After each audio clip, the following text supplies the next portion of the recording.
Hi everybody.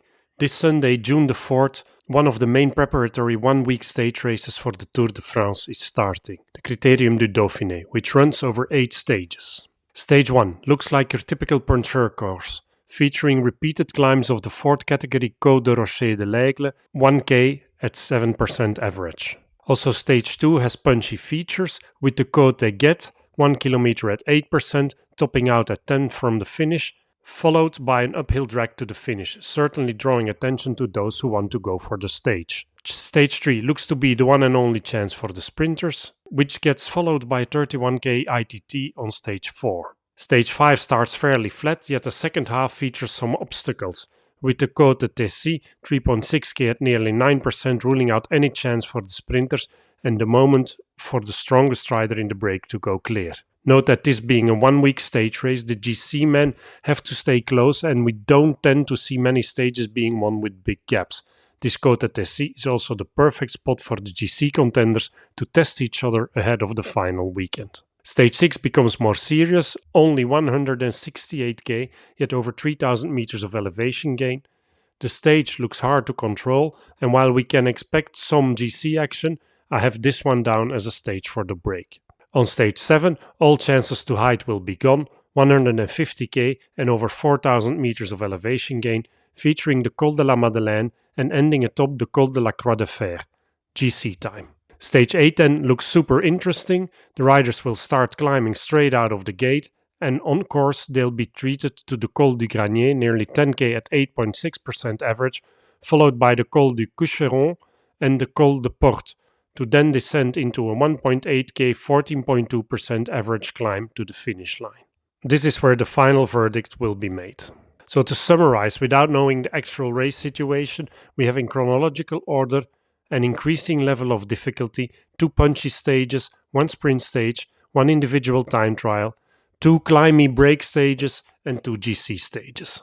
Here's an overview of the winners of the final 10 editions, with Ineos being the dominant force, taking 6 wins, with 4 different riders, G, Froome, Martinez and Porte, and in this period Froome managed to win the race thrice and Fuglsang won it twice, while last year's edition was won by Primož Roglič. We only have 1 former winner on the start list, Danny Martinez, and besides him there's a bunch of former top 10 riders lining up, including last year's 2nd and 3rd place finishers Vingegaard and O'Connor, as well as Adam Yates, Emmanuel Buchmann and Guillaume Martin, who rode onto the podium here in the past. Here's the betting odds at the time of recording, with Vingegaard the overwhelming outright favourite. We're obviously looking for a climber in his run-up to the Tour de France, which brings me to the following list of riders to watch for the GC.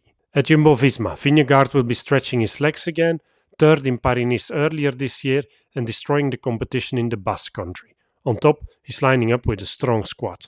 At UAE, they'll be riding for Adam Yates, who won this race back in 2020. 3rd in the UAE Tour at the start of the season, less impressive in Tirreno Adriatico and Catalunya, yet back in form at the end of April, winning the Tour of Romandie ahead of Jorgenson and Caruso. The Grenadiers have a few men in the running here, whom you can expect to be on an improving form trend towards the Tour. Bernal, who's still a question mark for the Tour, yet whose form is clearly on the rise.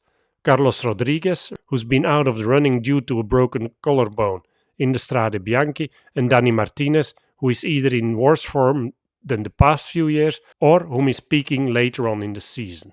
Jai Hindley will be the one to watch at Bora. No big results yet this year, yet he has already proven to be ready when it matters. So we can expect him to have leveled up from his earlier performances this year. Ben O'Connor was on the podium here last year. He was 6th in the Tour Down Under at the start of the season, yet seems to have been a bit less since. At Bahrain Victorious, Mikel Landa will be the man to watch, 2nd in the Basque Country behind Vingegaard earlier this year. And at Lotto Destiny, we have Maxime Van Gils, 6th in the Tour of Oman and with solid top 10s in the Ardennes Classics, so I do consider him an outsider for the top 10. We haven't seen much from Carapaz yet, but he just won the Mercantour, and even though the competition wasn't massive, he's clearly gathering some form. At Groupama FDJ, Gaudu will be looking for a good result, 7th in the Alpes Maritimes, 2nd in Paris-Nice and 4th in the Basque Country. He'll be backed by upcoming youngster Lenny Martinez. Enric Mas and Jorgenson at Movistar. Mas has been 5th in Andalusia and the Basque Country and 6th in Paris-Nice, while Jorgensen started his season by winning the Tour of Oman, 8th in Paris-Nice and 2nd to Adam Yates in the Tour of Romandy. For Trek, Ciccone has had a solid year so far, gathering nothing but top 10 positions, so he's certainly one to watch. At DSM, I'll be keenly looking at what youngster Max Poole can do here amongst the big boys. He has already proven earlier this year to be solid in one-week stage races. Manches will be the man for Intermarché and Guillaume Martin for Cofidis, none of which have ridden solid stage race results in the first half of the year. There being only one real sprint option, we don't get many pure sprinters at the start, besides Groenewegen and Bennett. Instead, there's loads of versatile riders who can do really well in the first stages, including Laporte at Jumbo-Visma, Bajoli at Soudal Quickstep, Trentin at UAE, Wright at Bahrain Victorious and Ethan Hayter at Ineos, to name a few. Jonas Vingegaard is my only 4-star favorite. Adam Yates gets 3 stars. Mas, Landa, Gaudu, Hindley, Carapaz and Ciccone get 2 stars. And Jorgensen and Bernal each get 1 star. In terms of podium prediction for the 2023 Critérium du Dauphiné, I'm going with a win by Vingegaard ahead of Adam Yates and Landa. Thanks for watching. I'll bring stage predictions as well, so see you soon.